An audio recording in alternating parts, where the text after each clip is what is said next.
Bible says to overcome evil with good. So how do you actually do that? How do you go about doing good in this world? If you're like me, you can get really caught up in the things that you think that you can't do, your limitations. You start thinking them through your head. I'm too old. No, I'm too young. I'm too busy. My kids are too young. My schedule just won't allow it. I've got financial struggles. Well, the truth is, you're right. We're all in different seasons of life, and we do have varying amounts of money, varying amounts of time. You have young kids, somebody else has got kids who are teenagers, somebody else has great health, somebody else really struggles with their health. If we're not careful, you start concentrating only on your limitations. John Wooden says, "Do not let what you cannot do interfere with what you can do." I want to suggest several action steps to you that are within the reach of every person. Doesn't matter where you are in your life, what season of life, or what your limitations are. I want to suggest you some things that you actually can do. And the first thing is something that is within the reach of every single person, no matter what amount of money you make or what the stage of life you're at, what your season, and that is you can give yourself. In the Bible, in the book of Job, there's a story of a man, a really familiar story. Job is a guy who is the wealthiest man of his time.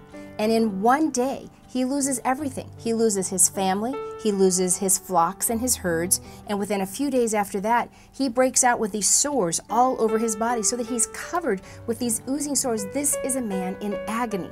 He's lost everything that matters to him. Tragedy has struck this man. And so you might think, okay, so what would his friends do? What was the first thing that they did with this man who was in such agony? Well, the Bible says in Job 2:13, "Then Job's friends sat on the ground with Job 7 days and 7 nights. No one said a word to him because they saw how much he was suffering."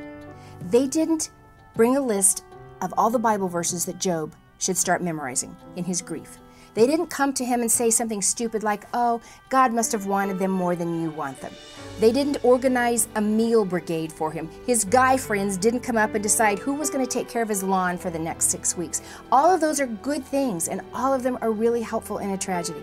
But the very first thing that they did is they just sat next to him. They sat on the ground with him, and they didn't say a word. They didn't try to fix him. And that is really hard for us, because we are fixers. We just give me a fence to paint, give me a latrine to dig, give me a meal brigade to organize, give me something to do in a tragedy, and I'll feel like I've done something. And we just bypass the thing that is the most powerful, which is to just give ourselves. So, can you give yourself? Can you make a decision to just be with somebody in silence?